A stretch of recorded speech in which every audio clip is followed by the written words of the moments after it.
This podcast is brought to you by the School of Advanced Study, University of London. Ladies and gentlemen, if I could ask you to take your seats again, please. Thank you very much. Dr. Wayne Dooling will be chairing this second roundtable discussion. I just am obliged to say to you that we are recording this event so that we can turn it into a podcast for those who can't be here. So those of you who do contribute, I will be coming up to you afterwards and asking you to sign the necessary form, which means you sign your life away, I'm afraid.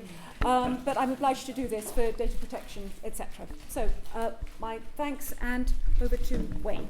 Okay, thank you very much, Sue, and thank you again, everybody, for coming, and thank you, Sue, for organising this event.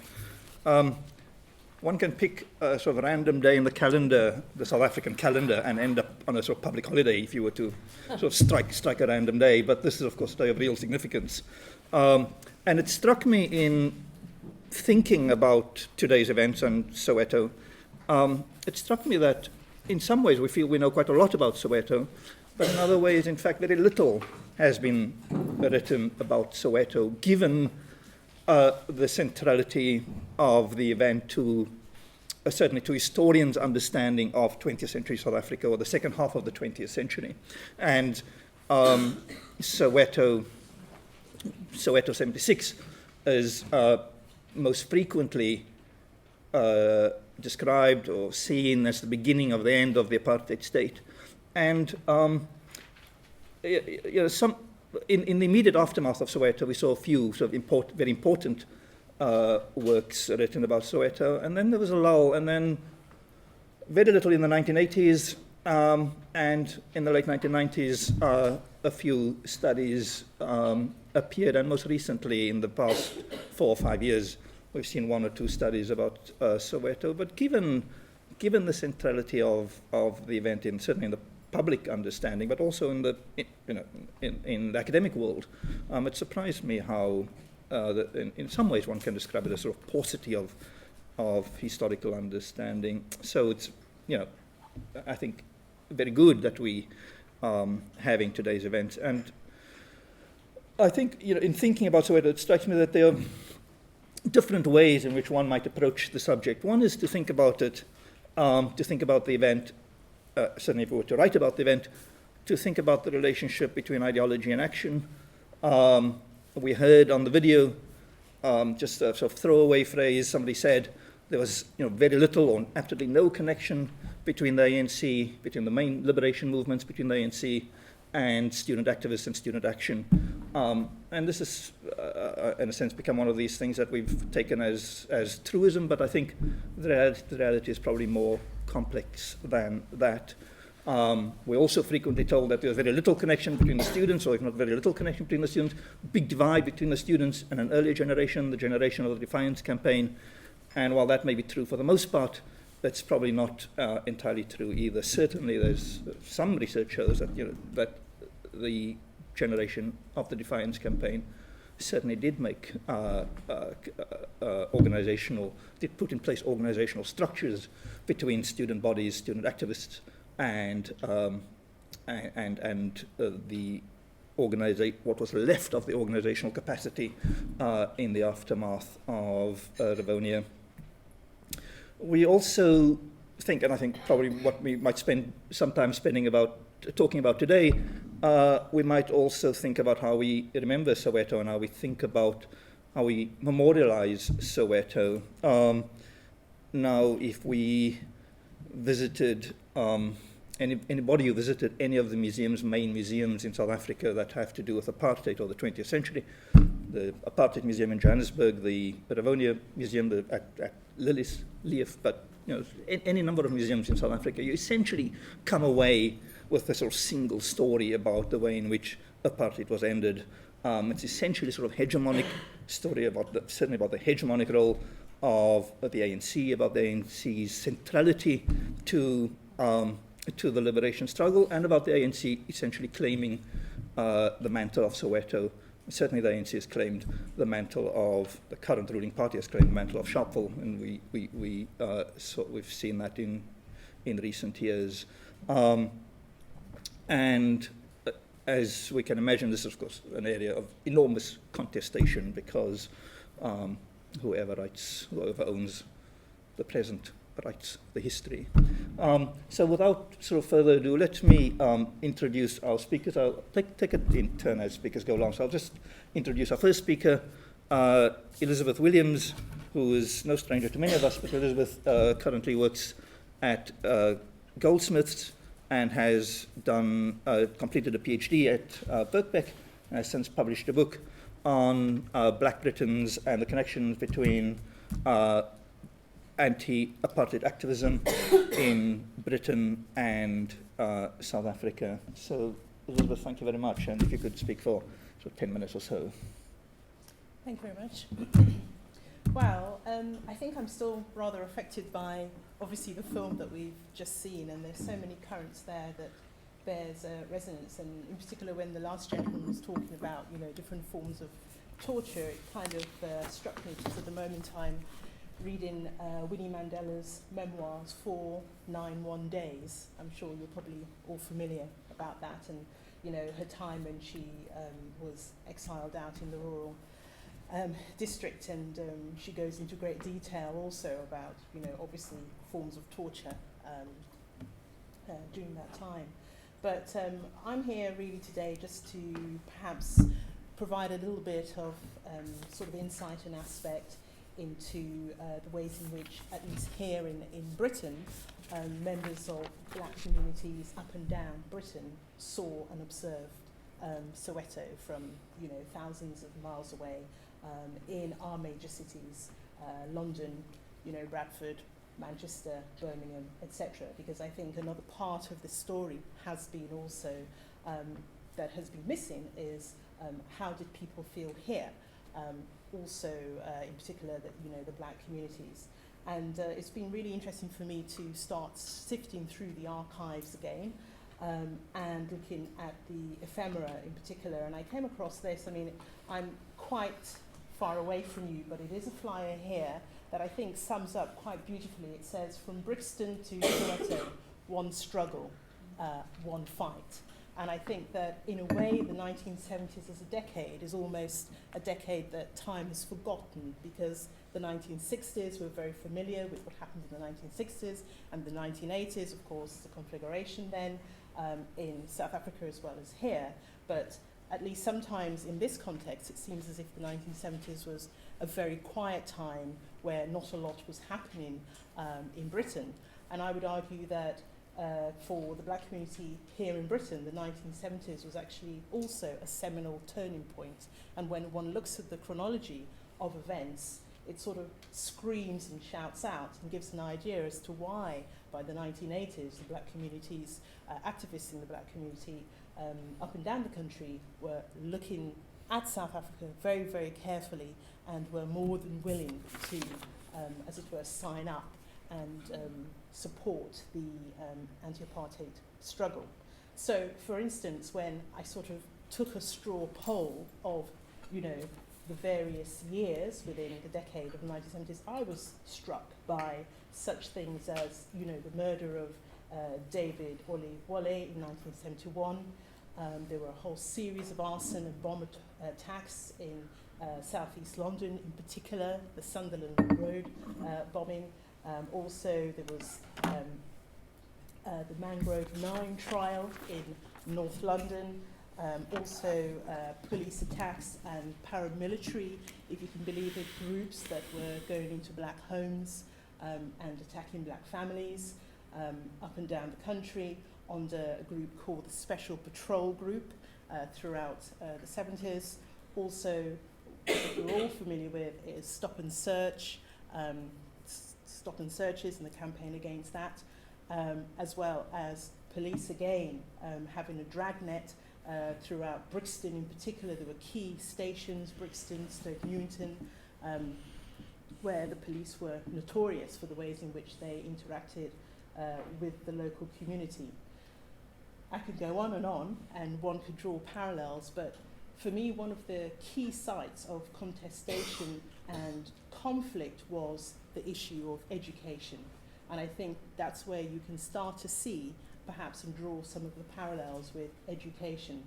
because the 1970s was a very pivotal time then for the second generation of West Indian children who were of school age and actually coming of age at that time. Their parents, at least for the post-war sort of movement of migrants into Britain, came, as you know, latter part of the 1940s, 1950s, 60s, and then a whole series of immigration laws to restrict their entry. But by the 1970s, you had sizable numbers of black students within the education system. And it soon became apparent that, they were being held back and very disadvantaged.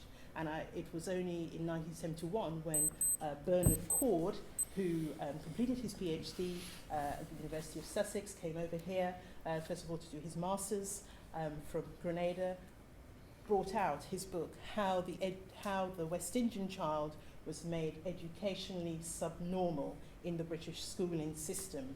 And he was the one who really exposed the way in which a lot of black children were being sidelined into ESN schools.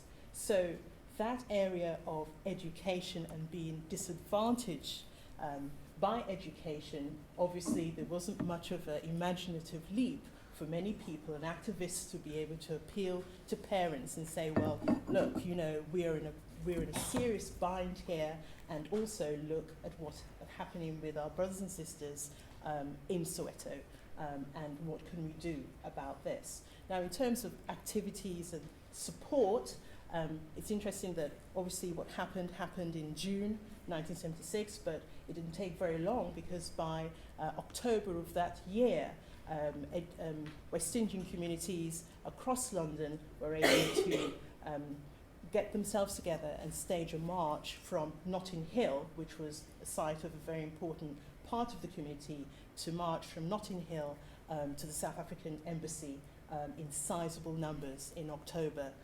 1976.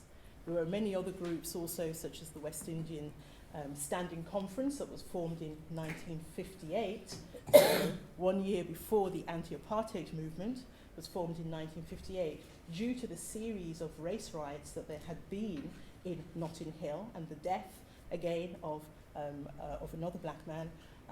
So the West Indian Standing Conference had been formed by then, but then they were very much also a key component of corralling members of the community to stage protests.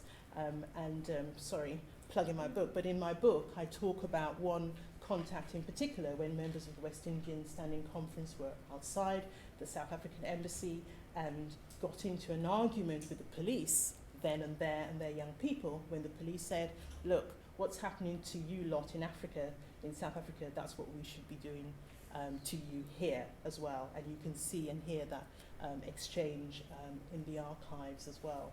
So, obviously empathy and understanding was totally there.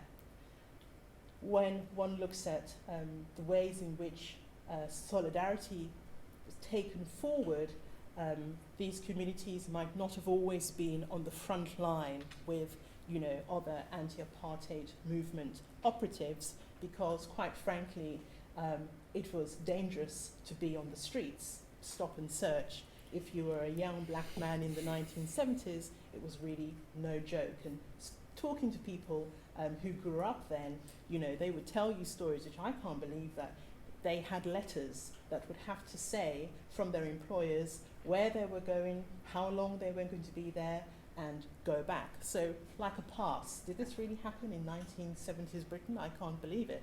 Also, there has been a very good film made called Injustice, made by Ken Fero, F-E-R-O, where it looks at the numbers of death in detentions between 1969 to 1999 of members of the black and minority ethnic communities in this country. It's quite interesting that it's on independent circulation, but to date, Channel 4, the BBC, the terrestrial channels, refuse to show this film.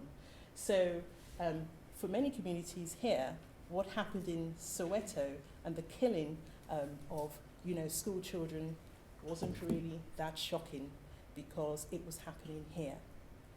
Perhaps it just wasn't, broadcast. What was broadcast, of course, was the phenomenon, for instance, in the 1970s of mugging and the criminalisation of black youth on the streets, and the many press reports of, these dangerous people. I think the final thing that I would say in terms of education is that old adage of everything changes, but yet again, things stay the same. And for me, on reflection, it's very interesting that education, again, is a very controversial site in South Africa right now. And also education, access, transparency, representation is a very hot topic here in our country. Of course, we're all aware of the various "why is my professor not black?" Roads must fall, decolonizing my curriculum, and it's actually quite encouraging that it's always the students that start to point and cry out for changes in society. So that spirit of Soweto still exists now in, I guess, the grandchildren, the children of that class of 76, and it definitely exists here. It's fantastic that last year, I think, or a couple of years ago, we had a detailed debate about that at UCL, and that continues today as well. Okay. Thank you very much, Elizabeth. Oh, thank you. That's quite a lot of food for thought. Our next speaker is Thembi March, who's worked as a freelance journalist and journalist in very many different capacities for a number of news organizations, both here in Britain and elsewhere, and will share with us today some of her reflections, personal reflections and otherwise, on Soweto.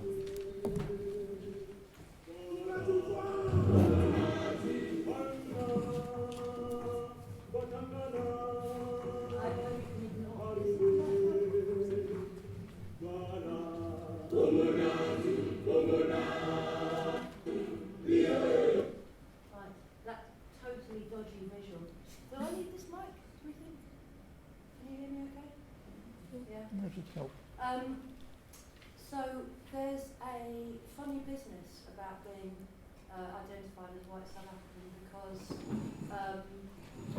every single white South African and her dog is trying to claim that they were against apartheid back in the day. So there's a kind of hierarchy of being more politicised or more radicalised or more identifying or more empathetic than. So there's a kind of weird dynamic that goes on within shades of beige to pale white communities in South Africa, which I find really sickening / amusing. Anyway, let's go. So what I'd like to talk about is, my name is Thembi. For non-South Africans, that's not the Welsh seaside resort. It's a Zulu name. It is the name of Nelson's firstborn, and I am named after him. He died tragically about 7 or 8 years before I was born, and my parents were part of something called the African Resistance Movement, which actually isn't the ANC. And as Wayne so correctly said, there were other movements apart from the ANC, not least PAC, Pan-African Consciousness. African Resistance Movement was a really interesting, weird hybrid of pan-racial, so Indian, Greek, Asian, Black African, white, mostly Jews actually, which is what my mum was and my dad wasn't. There's 10 ethnicities in my family, I counted, and all colours. So I have a kind of great, massively fast-tracked introduction into intersectionality because I live it. I've got 2 passports and I could have 2 more if I wanted. So, where are we? In 1963, after Liliesleaf Farm gets busted, which is basically, Liliesleaf Farm is where most of the active members of the ANC and the ARM are kind of holed up, including Nelson Mandela. Hugh Lewin gets caught. Hugh Lewin is a very good friend of my parents. He goes on to go to prison for 9 years, and then becomes a Truth and Reconciliation Commissioner. At this point, he gets caught. He doesn't speak, but a guy called Adrian does. My parents leave on a motorbike, and I don't know how I'm going to illustrate this, actually. So they leave from kind of Johannesburg, there-ish, go up and round, up, in through Zambia, and then into Tanzania. Yeah, thank you. Top left. Slide. This one? Current set up slideshow. No. Go on. Current slide. Yeah, that one. There you go. Yay. Right. So, this is Joburg. They go up round, up through Botswana, into Lusaka, and then fly from Lusaka to Tanzania, where they're given exile, and then finally end up in Britain. But the choice was between Tanzania and Britain, and I frankly often wish they'd stayed in Tanzania. But anyway. So, the story is they used their degree certificates as gloves because it was so cold, which is kind of nice. They come to London, and what do I do next? Yeah. And this in 1981, I think it is, I'm asked at school to bring in a photo that's important to me. I'm first year at secondary school, I think, second year at secondary school, and I bring in this, which is now in a memorial. And my head of year, who's also my English teacher, says, no, that's not the right photo. I wanted you to bring in a picture of a kitten or a granny or something. And they said, bring in a photo that's important to you and resonant to you. And I guess that was the first time in my life that I really confronted the fact that we were in exile. I mean, previously there was a lot of paranoia in the family. When the Woods family got bombed, we were sat down, me and my brother, and said, you do not talk to anybody about what your parents do, ever.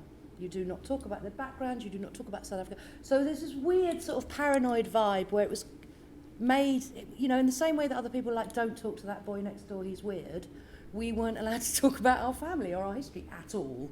And that's quite an odd thing. It's odder than, say, not knowing what gravy is and having chili with everything, which is also what we did. So that was the first kind of point where I thought, wow, this is, there's something quite odd going on in my family. And why this image was important is because previously my father had been sort of throwing things at the television and talking about the sort of shitty British police state and the shitty sus laws and I identified what you were talking about. That was very much the current discussion in our family in the 70s, the kind of way in which the British establishment. So my father sort of brought wholesale his hatred of the Afrikaans police force, boss, the South African state, and sort of transplanted it onto England and really didn't make much kind of difference in his head about those two things. So this image and then the subsequent things that happened after the demonstrations, the coverage was something that was very important to my family because it felt like the first time people were fighting back, that it was getting noticed. If you grow up in exile, which quite a lot of us did, you see things through the lens of the apartheid. So I, for example, didn't see any of my grandparents. Well, I only had 2 sets, the other lot were dead, but I didn't see them until 1979 when they emigrated. My mother and her mother didn't talk to each other for 15 years because my mum was underground, first of all in Johannesburg, and then when she came to England she couldn't have any contact with her granny because the boss secret police were listening to her all the time. There were huge divisions in our family. My father's family wouldn't speak to my mother because she's Jewish, and they decided that she was a Jewish communist who'd sort of dragged my father, into this horrible communist black South African world, and she was to blame. So people were very divided. My granny, who was a professor at Wits University in South Africa, her lectures were always surveyed at the back. There were boss secret police at the back listening in, possibly to hear about tips on French West African literature. More likely they were listening to find clues about, had she heard from my mum, and therefore could they. So the kind of the tentacles of apartheid were huge. It was an enormously dehumanising. It infiltrated right down into, every kind of lived experience, and it infiltrated into the violence, obviously perpetrated amongst the townships, but it infiltrated everybody.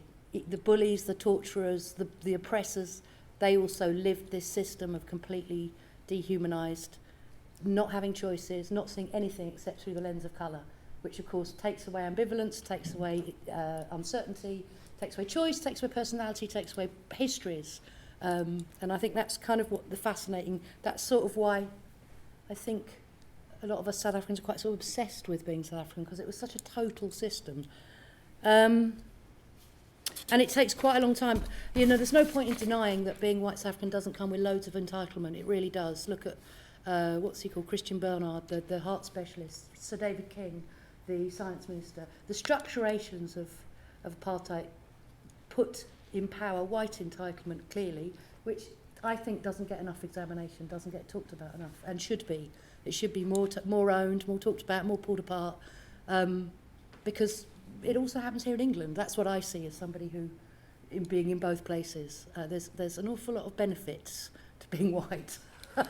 Anyway, so if we're kind of going to whiz around now and not necessarily get constrained by terms like black and white, and fast forward to what does it mean? What's the sort of relevance now for Soweto? Why does it have resonance? Why does it still speak to people? What does it mean to decolonize the academy? What does it mean to have discussions where the African in African studies is more real, where the dilemmas that we all face about what decolonizing the academy might mean would make us a bit more self-reflexive, a bit more humble, a bit more accountable. I think I like the definition that the Black Consciousness Movement, this is Steve Biko, one of the key people in it, introduces about thinking about colour, which is that it's not necessarily black or white as literal things, these are categories. And the aspiration or the normalisation should not be whiteness necessarily. So if we are to sort of decolonise the academy and be more radical, then white is not the norm, white is not the starting point, and it is not the point at which we aspire to. So in terms of philosophy, cultural studies, literature, we don't embed ourselves in the canon that is white. Why don't we start with Madimbi? Why don't we start with Fanon and then work out? And I think that's important, that it shouldn't just be one set of voices saying that. I think it's quite important that other people engage with that too. Why is it still important to decolonise the academy? This time last year, I was in Braamfontein in a jazz club doing what I thought would be a lovely piece about the legacy of black jazz South African musicians. I am fortunate enough to have a record collection of vinyl that my dad left me with, of some, Dorothy Rathebe, Jabulani Dubasana, Art Blakey, Bongi, Miriam Makeba, Busi, Mhlongo, Dorothy Maseka, the list goes on. I've got a really good black jazz collection from the 60s. So there I am with these guys, all musicians, studying at Wits, saying to them, so, what's the scene? Isn't it great? It's all taking off, right? Becoming a jazz musician in South Africa, it must be a great thing. And they say, in very interesting, oblique, indirect terms, really hard to record them, really hard to get a soundbite because they're not really saying anything definite. They're talking in circles. And eventually I said, are you saying your curriculum is really white and you feel really alienated from what you're taught at Wits? And they burst out laughing and say, yes. I said, well, just say it then. I mean, even though I'm white, I can hear it. It's fine. You're not going to offend me if you say that. And I found that kind of shocking and extremely depressing, that 20-year-olds in Braamfontein, musicians, extremely good musicians, by the way, didn't really know about their own black jazz history, and they weren't being taught it, and they were being taught Beethoven at Wits, one of the largest universities in South Africa. So that, it's not an ethereal thing when we talk about if you can't relate to your curriculum, if it doesn't speak to you, if it doesn't acknowledge you symbolically or otherwise, that's a really big deal. That means your history's rubbed out. It means you don't exist. I happen to have benefited from the most massive African literature collection from my granny, the stuff around education and multiracial education from my mum, my dad's jazz collection. So I have a huge black African world in my life. It's been a huge benefit. Lucky old me, but that shouldn't be a special thing. Everyone should have that. It shouldn't, and that's, I think, something that I find quite frustrating about the education system in general, not just in England. There's a kind of, we just miss a lot of stuff, basically. We don't. So here he is, the old kiddie fiddler, Cecil Rhodes, and the statue showing him, a really implausible statue, because that's not what he looked like. So only two. I was quite interested to know how much of the academy is still dominated by. I couldn't find dominated by kind of white academicians. I couldn't find very precise statistics. The ones I did do, I can give you the sources afterwards if you want. Two of the country's formerly white universities, only two, are classified as classified by the apartheid government, have more than 10% black South African-born professors. The University of KwaZulu-Natal, which has 14% black South African-born professors, and the University of Joburg, which has 11%. UCT does really badly.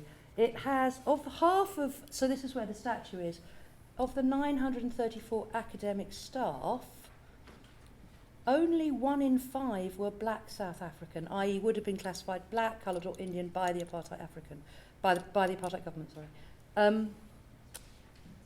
So the latest data from 2012 from South Africa shows that 76% of professors are white, 5% are Indian, and 4.5% are coloured. God only knows how many of those are women.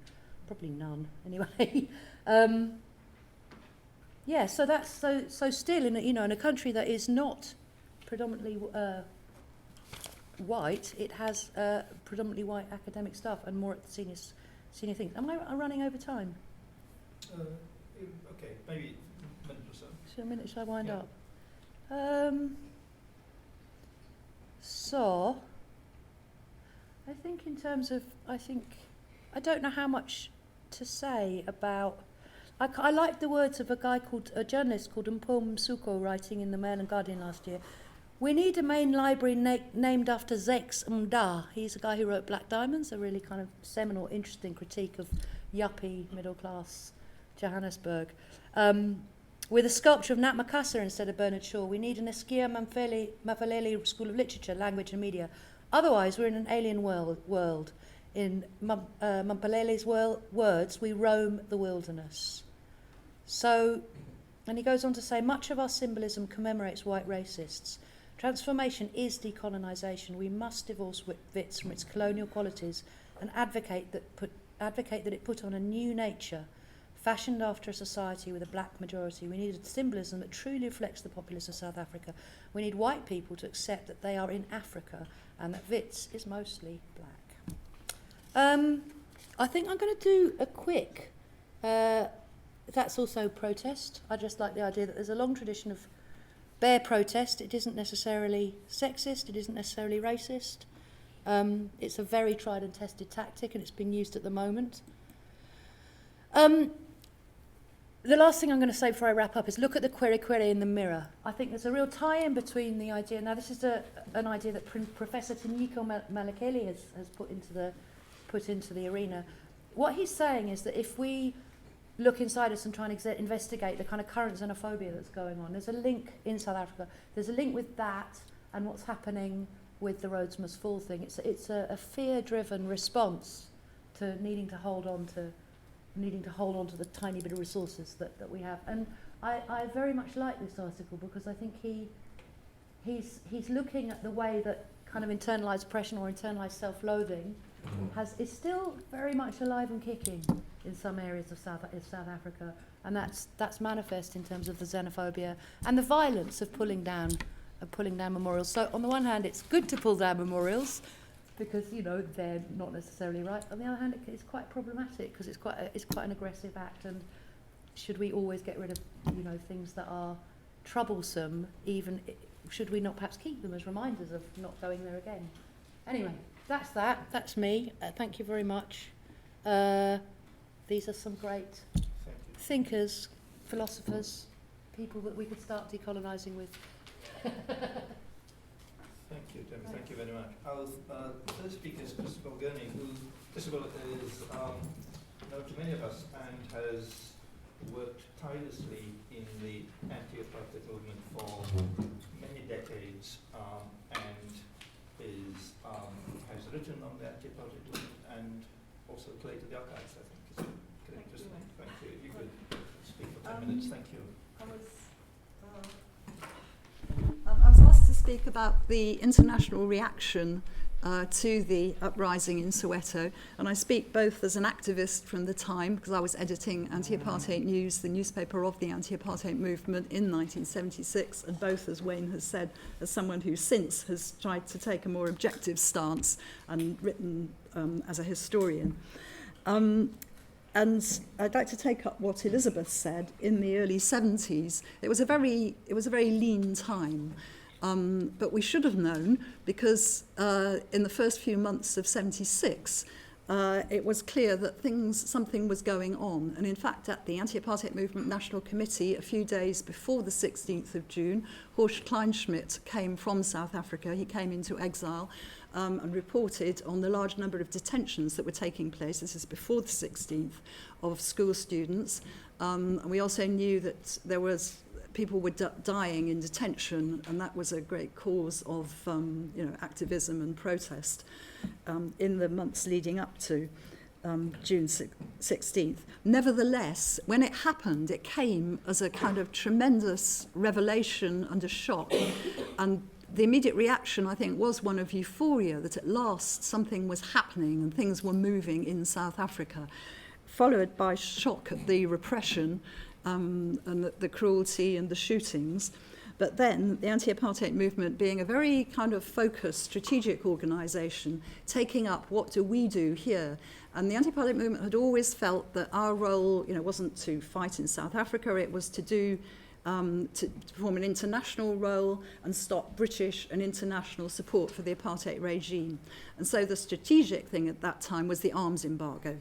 We were looking for the isolation of South Africa and sanctions, but the arms embargo was something to focus on that had a much wider support from the churches and liberals than sanctions, which was a kind of pretty basic, hard-hitting line of action. And so the anti-apartheid movement did what it always did. It called a emergency executive meeting on the Sunday. It held pickets outside South Africa House for the next 10 days and a demo on the 27th of June. But looking back, it is salutary to notice that demonstration, and I think the press coverage, was nothing like what it had been at the time of Sharpeville in 1960. There were 6,000, these numbers are always a bit arbitrary, but 6,000 people on that demonstration. There were 15,000 at the time of Sharpeville in the 80s, and the big demonstrations then for sanctions and for Mandela, we were talking about 250,000 people. So actually it was a very muted response. And the right-wing press looked at what was happening and portrayed it as riots. The Labour government moved very quickly on the 19th of June to put out a statement saying they did not consider that the situation amounted to a threat to world peace, which was the crucial phrase at the UN to invoke Chapter 7 of the Charter and mandatory action, which is what anti-apartheid was pressing for, a mandatory arms embargo. Labour government weren't going there. It's worth kind of, thinking about why that was in the face of the heroism, the repression, the detentions, the shootings that were going on in South Africa. So there was also, on a wider international scale, at the UN, the UN Security Council met immediately 3 days after the 16th. And the African countries were pressing for action. The UN issued a strong statement, but no action. So it was crucial that the students kept it up, and I think that's the remarkable thing about the Soweto uprising, that they kept going. in the face of all those, over 1,000 people detained, those young children being picked up and tortured, things kept going, and it spread to the Cape, and the coloured community, coloured students joined in, which was, very important in looking back at a kind of united opposition to apartheid. The students called for stay-at-homes, 3 stay-at-homes, which were, the last one of which was quite widely observed, at least in Johannesburg, so the workers joined in. So it was that kind of long-running action. But it was only after Steve Biko was killed over a year later in September 77, and crucially, I think, the banning of all the Black consciousness organisations and the Christian Institute in October 77, that and of course in America, the Carter taking over as president, that the UN took real action and imposed a mandatory arms ban. And so as far as international kind of the international results kind of payoff of the Soweto and subsequent uprising, it was that UN arms ban that was the kind of significant result. And at the time, I was really struck by, in preparation for today, looking back at anti-apartheid news and the anti-apartheid annual reports, how anti-apartheid kind of dismissed it. It did see the arms ban as important, but it was kind of always looking ahead and saying it's very limited. And it was, in effect, because there were lots of loopholes. It didn't cover nuclear, it didn't cover British companies manufacturing arms within South Africa. But nevertheless, I think it was very significant in subsequent events. Later, Kwito Kronevali in 1988, it was because of that arms ban that South Africa lost air superiority and imposed a great strain on its finances, manufacturing its own weapons.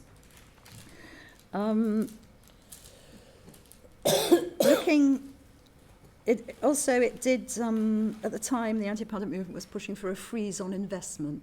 The government no way took that up, but companies, if you look at the late 70s, and of course the growth of South African trade union, the independent trade union movement, companies were beginning to get worried. And it was in the late 70s that companies started selling out, not pulling out, but taking a lower profile and going for less than their subsidiaries, taking less than 50% of the equity in the South African subsidiaries. And David Owen, who was by far the most sympathetic foreign minister, foreign secretary in the whole kind of apartheid period, started suggesting that maybe it wasn't wise for Britain to have such a huge investment profile in South Africa on pragmatic grounds, that it was an unsafe place to be investing. So there was the beginnings of that, again, as a result of the uprising. I think, nevertheless, that the really interesting historical question about the Soweto uprising was why, after 1976, did it take another 18 years before apartheid was completely dismantled? And why, even in the townships, after that year, a bit more than a year of ferment and incredible heroism and bravery against repression, was it not till 1984 that the townships again rose up, this time without being kind of, there was terrific repression through the second half of the 80s, but it never was the same again. And the last point I'd like to make is that, which we could discuss, is that counterintuitively, the organisation that benefited, that went ahead and kind of was able to benefit, maybe it's not quite the right phrase, from the uprising, was the organisation which, as already been said, wasn't at all behind, I don't think. There were links between ANC people who'd come off the island and some of the students, but they weren't. It was a black consciousness, ideologically influenced movement. But it was the organisation that went ahead was the African National Congress. And that, of course, was because they were able to offer to recruit the students who left, and we can look at how that was and also I think it influenced their strategy.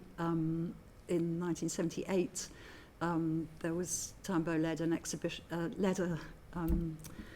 a delegation to Vietnam, and the ANC changed its strategy in the relationship between armed struggle and political mobilisation, and I think they had learnt from the events of 76. So that is something we could perhaps discuss. Thank you. Thank you. Our next speaker is Atina Domso-Mpopa, who will be speaking to us about more contemporary issues, but I guess there are links with Soweto. Soweto, of course, was triggered by a massive crisis in Bantu education, and we'll be hearing about contemporary issues around the Education Must Fall campaign and the decolonization of education. Thank you. Thanks. First, I want to start by drawing context to what is happening in South Africa, and I'll conclude by linking that with everything that is happening across the world. But first, just to say, my own thesis in African Studies at Oxford is around Fees Must Fall, which is the national movement of students in place right now, and my DPhil work will be in decolonizing education.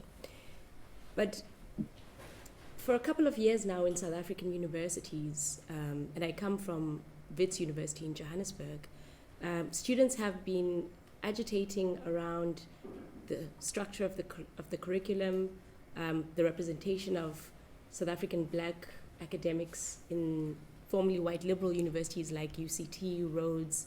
I mean, we now address that university as the university currently known as Rhodes, because the plan is to have that name removed, and Wits University in Johannesburg. And the point of political action out of which this conversation starts is in 2015 in March, through the removal of the statue of Cecil John Rhodes at the University of Cape Town, a movement that then became known as Rhodes Must Fall, which moved beyond the statue, but was about addressing the ways in which the configuration of South African universities, the curriculum, representation, access. And in October 2015, a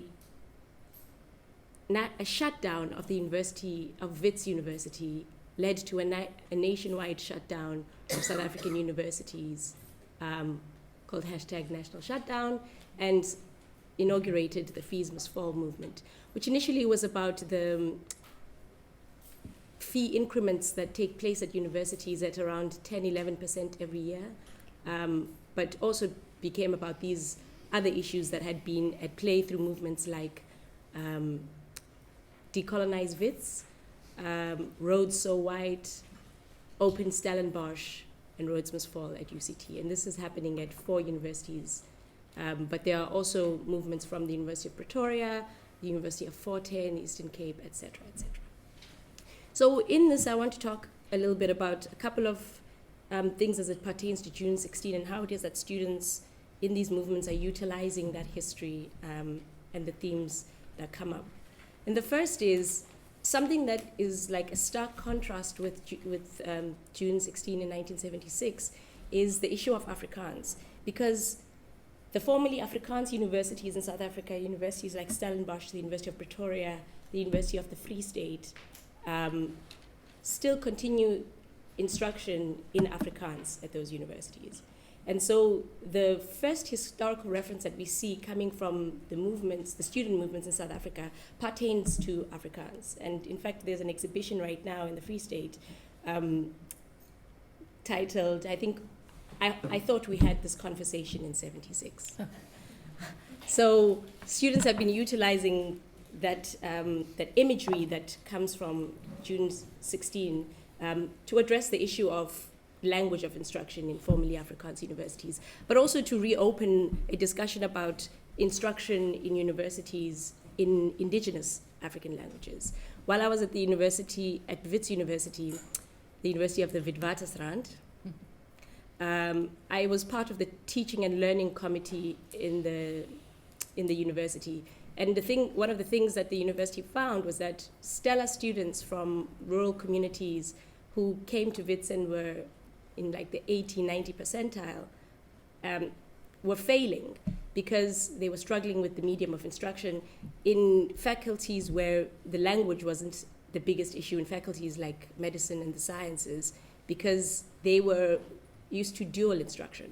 And we advocated for the university to orientate those students better and introduce some kind of dual language of instruction in order to be able to accommodate those students. Another theme that comes up is the appropriateness of education and deals with the curriculum, something I'm going to talk a little bit more about later, but also the state response to the protest action that has been taking place since October to about the beginning of April, as far as I know, when I came back from fieldwork in Johannesburg and Cape Town. The way in which the South African government right now, under the ANC, some 22 years after apartheid has ended, is responding to students is quite similar.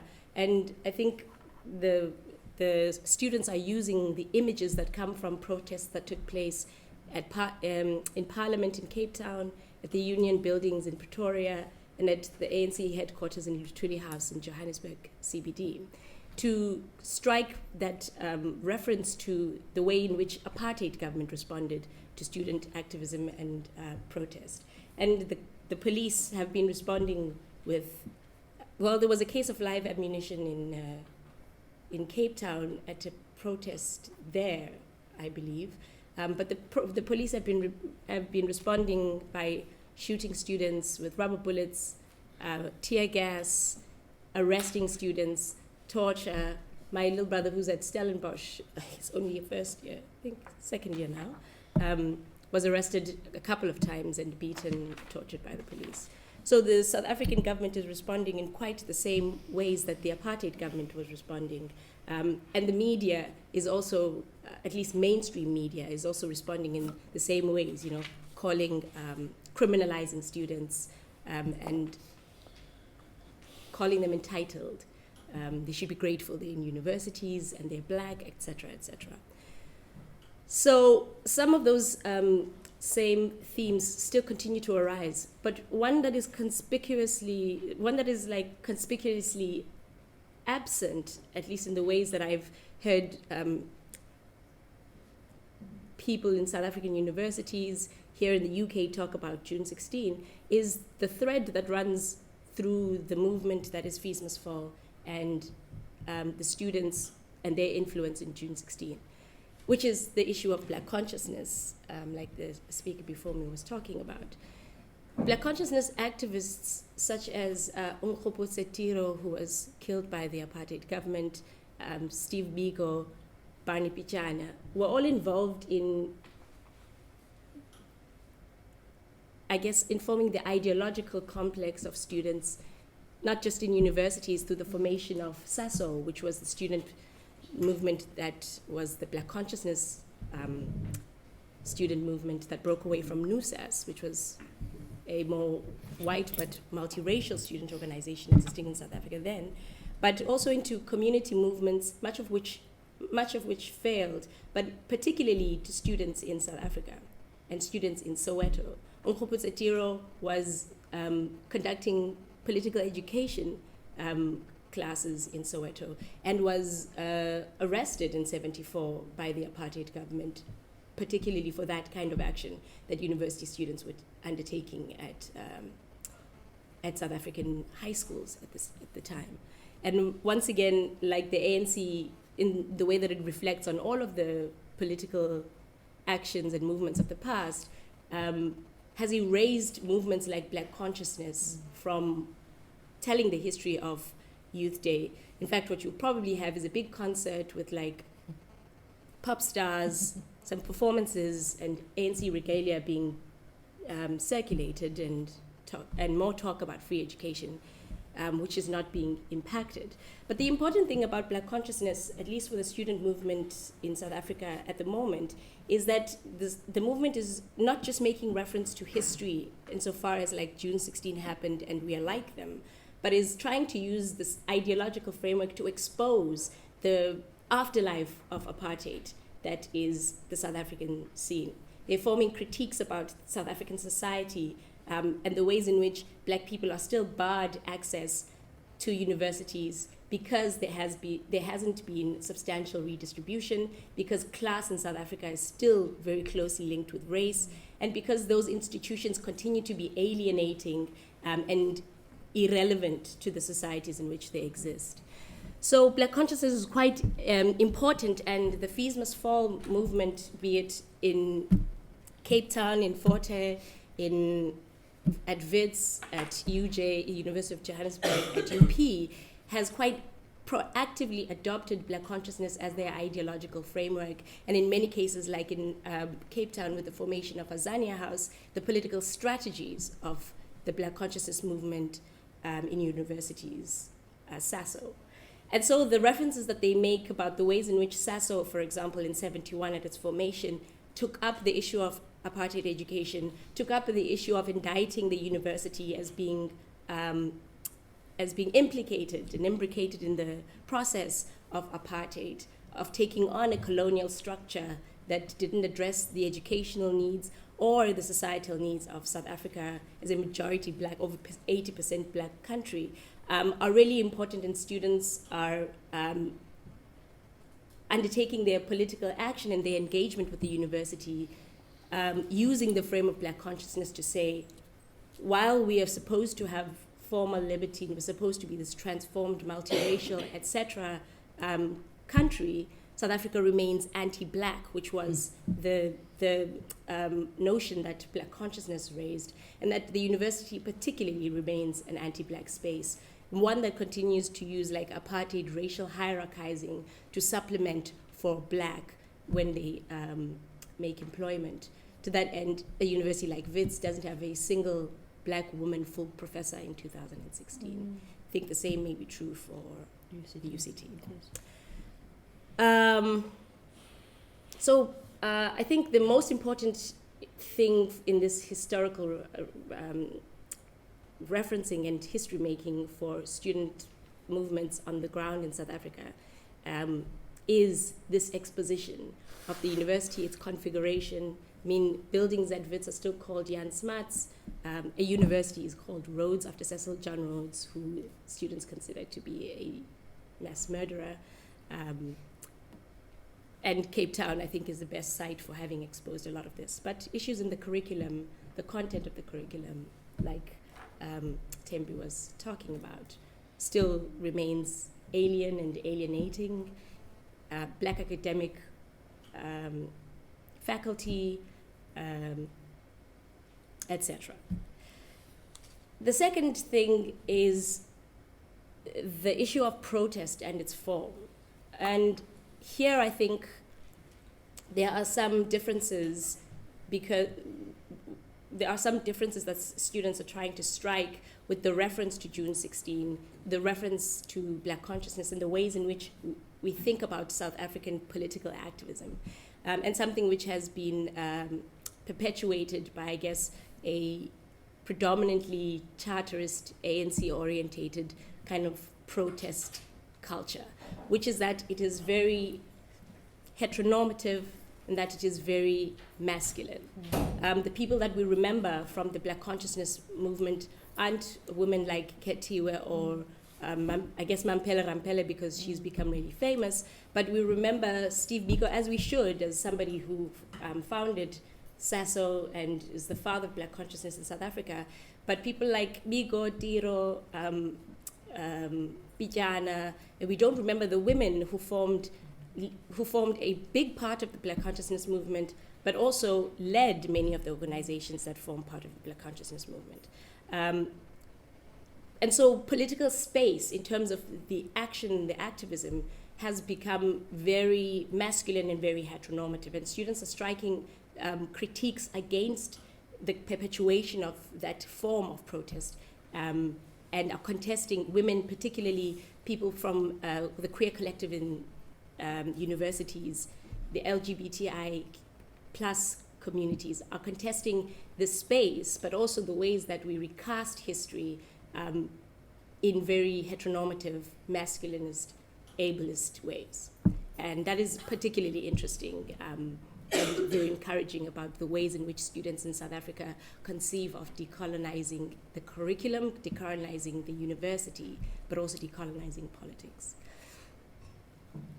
More than that, what was very interesting to wake up to this morning was a black female student conducting a one-woman protest at UCT when the university celebrates and commemorates June 16, but in fact when the university responds to students in very much the same ways that the apartheid university and the apartheid education system did under apartheid, through expelling students, through having students arrested, through having private security occupy the universities in order to prevent students from protesting and agitating, through having court interdicts against students, miscellaneously expelling them, etc.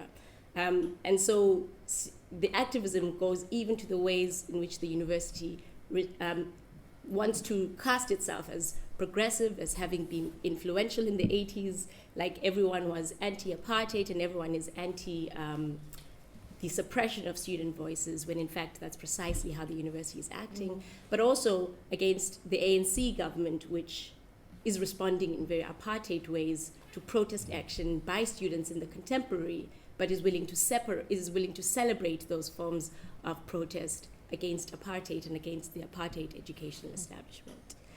So here, history is being used by students against the ways in which it is predominantly spoken about, but also is being used by students not just to return to the scene of 76 or as a means of remembering, but as a means of kind of denying the temporality of change in South Africa, denying that there has been as much change as is being propagated in education, but also in the anti-blackness of the structure of South African society to date. Lastly, the movement in South Africa the current movement in South Africa has been very influential in influencing student activism all over the world in the contemporary. Movements like Redress Harvard openly acknowledge the influence that they have had through the Rhodes Must Fall movement and the Fees Must Fall movement in the actions that they have taken against the university's glorification of slavers in the past, and the reflection of a racist and anti-black America in the current educational establishment. So have movements in Yale that are bringing up also the issues of decolonizing and the racial complexion of the faculty in those universities. But most particularly through the name itself is the Rhodes Must Fall movement at Oxford, that is taking similar action, about the removal of the statue of Cecil John Rhodes on High Street in Oxford, the plaques that commemorate and celebrate him throughout the university, but also against other kind of symbols like Codrington, who was a slaver in the Caribbean, which the Afro-Caribbean students are taking up at Oxford.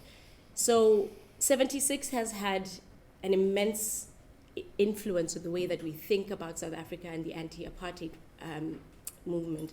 But the ways in which I think students right now are appropriating 76 are to expose the silences that we make when we talk about anti-apartheid in the contemporary, the issues that still remain in the university as an institution that is implicated in the past. But also to, I think, what will become a bigger and broader global educational project, which is decolonizing and decentering whiteness as the core of academy and the major canon from which we can advance higher education. Thank you. Thank you very much. It is incredibly stimulating, and I'm sure there'll be lots of questions. Our final speaker is a discussant, Keith Somerville. Keith is a sort of veteran journalist and worked on Southern African issues for the better part of 3 or 4 decades. But, so, over to you, Keith. Thank you very much. Okay, thank you. I'm going to try and sum up a lot of themes I've tried to pick out and the important points I've tried to pick out. One key thing I would say, and this was a joking comment that was certainly going around journalists who were covering South Africa in the 1980s, but also amongst people in the anti-apartheid movement, and I was very closely involved. It was Soweto that got me to join the anti-apartheid movement. I remember the 16th of June 76 very, very vividly, and seeing the front page of the Evening Standard that evening, I think with the Hector Peterson photograph on it, and it had a huge effect on me. Huge effect. And I joined the anti-apartheid movement, and in the 1980s, not getting to the dizzying heights of Christabel or Margaret Ling, who's in the audience, I was a member of the editorial board of Anti-Apartheid News, and I think wrote for every single edition from 1982 up to 1990, when my work with the BBC meant my name could no longer go in Anti-Apartheid News because there was a conflict of interest because it was going out on air. But this sort of joke, this comment that I heard repeatedly, I think is very apposite today. It was a joke about, in a way, at the ANC's expense. Their slogan of "the struggle continues, victory is certain" was turned around into "victory continues, the struggle is certain." And I think in many ways that continues today. The struggle is continuing and must continue because it hasn't achieved what most people, I think, the majority of black South Africans hoped it would achieve, as well as people who supported it in the anti-apartheid movement over here, people who supported it and watched it round the world, hoping for change. And it chimes in with something that Wayne said right at the beginning, which is very much the thing that Winston Churchill once said, that he said, "History will be very kind to me because I will write it." History is written to a great extent by those who are in charge at the time. And if you look at the way history is perhaps now being presented by the ANC, it is a very selective history. I don't think that SABC film we saw right at the beginning would be made now. Under Hlaudi Motsoeneng, who has become the ANC's censor-in-chief at the SABC, the bit in that film where it said that the ANC, the liberation movements, didn't have much role in Soweto would not be put out on SABC now. But I don't think the ANC had a huge role. Perhaps in the background, some links, some people who've been released from prison influenced people. I remember talking to Ntato Matlana, who was the Mandela family doctor. He was on, I think it was called the Soweto Committee of 10? I'm trying to remember the name of it. He, basically the committee of parents and older Soweto residents who tried to begin to negotiate with the government and try and represent the people of Soweto during and immediately after the uprising. And he said it rather took him by surprise, and he was plumbed in and he was living in Soweto when this happened. And I think it's partly because, again, as been said by several of the speakers, the 1970s seemed to be a quiet period. Sharpeville had gone, the Rivonia trials had gone. You'd had the ANC's initial attempts to launch, quite unsuccessfully, a guerrilla war in the late 1960s. The realignment of ANC policy at Morogoro in '69. Then in the 70s, it all seems to go quiet. In Southern Africa, the spotlight is more on the growing liberation war in Zimbabwe, the independence of Mozambique, the Angolan Civil War, less so on South Africa and things that are happening beneath the surface. The rise of the black consciousness movement, the rise of ideas that weren't 100% in tune with the ANC, but weren't necessarily totally in conflict with them, but came to influence the younger generation. And the way then that Soweto took people by surprise. They really weren't expecting it. I mean, when you, on those accounts, and I was reading accounts in a book published about 10 years ago, a series of accounts of interviews with Soweto students at the time who made clear they hid it from their parents. They didn't want their parents to stop them. They wanted to do something that was theirs, did not want to be stopped, did not want to be pushed in other directions, and they did it. And yes, they suffered for it, and they continued to suffer for it, but fought back in a way that I think really frightened the apartheid authorities, thus their incredibly brutal reaction. But it had a revitalising effect, almost a cathartic effect, in relighting the struggle inside South Africa. It hadn't gone away, but had been completely damped down. Now it suddenly came back up again. You then had the following year, as Tembi mentioned, Steve Biko being killed. And the international attention that brought to South Africa. I mean, I felt it, being at university, having joined the anti-apartheid movement, and my university, Southampton, we had quite a South African connection. Southern African connection. Witness Mangwendi, who became Zimbabwe's second foreign minister under Mugabe, was a student 2 years ahead of me. Albie Sachs, who the South Africans blew up but luckily did not kill in Maputo, was teaching law for a period at Southampton. Barney Pichana came down and spoke to us after Steve Biko's death at a meeting in the student union. Donald Woods came and spoke to us. It was a constant reinforcement of the importance of what was going on in South Africa. You then also had the growth of the regional changes that would come to represent a threat. And Christabel's point about the arms embargo and the effect that had on the South African military. Kwito Kwanavali was a turning point.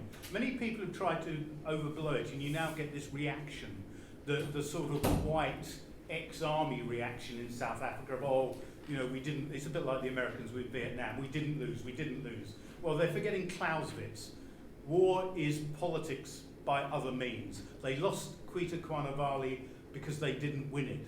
And this was a massive defeat, and partly because they could not afford to keep fighting and losing equipment.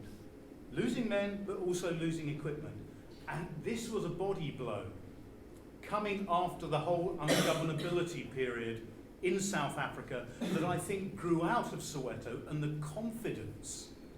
It may sound strange to say this after so many died, so many were imprisoned and tortured after Soweto, the confidence this engendered that we can stand up and fight.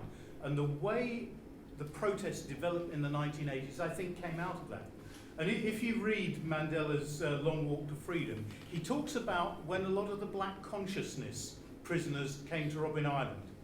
And although he's now somebody who is certainly not very popular with the ANC, one of those who came out of the black consciousness movement into the UDF and other movements that were so important in the 1980s is Monsieur Lekota, known not because of his political role, but I gather because of his hardness on the football field as Terror Lekota, who was an ANC minister and now runs COPE, the Congress of the People, having split away. But when he was put on Robben Island, Mandela writes that here was a different type of activist, an activist who had within him, and not just him but many like him, the spirit of the black consciousness movement, the pride, the confidence, and they were the new generation that the ANC in a way piggybacked on through ungovernability to the point where de Klerk,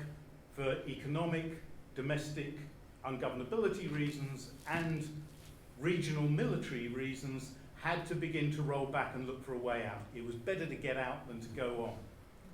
And the ANC has rather benefited from things that, yes, it strongly influenced, and yes, it was the leading movement in exile, but it has now become sort of the inheritors of apartheid. Now, I remember a comment by Desmond Tutu, who can often sum things up quite well, that at the end of the apartheid, the apartheid gravy train stopped, but long enough for members of the new elite to get on board and continue the train. And I think this is where the victory continues and the struggle is certain. The struggle is now to actually implement what many people hoped for from the end of apartheid. That hasn't happened. The changes in curriculum, the deracialization of universities, the real redistribution of power and wealth in South Africa, rather than just the deracialization of a business and bourgeois elite that benefits from the current system. And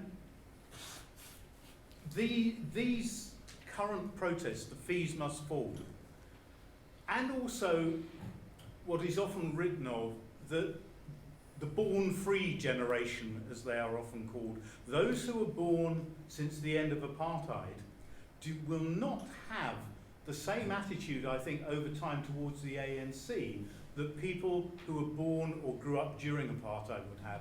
And I would just finish off by quoting something Kenneth Kaunda said to me when I interviewed him when he'd finally agreed to give up the one-party system. He said, I can no longer go on telling young Zambians who haven't got jobs, who have got substandard education, that they still owe something to me and to UNIP for bringing them independence. They want a better life. And I think the struggle must continue, taking on the spirit of 1976. Thank you, Keith.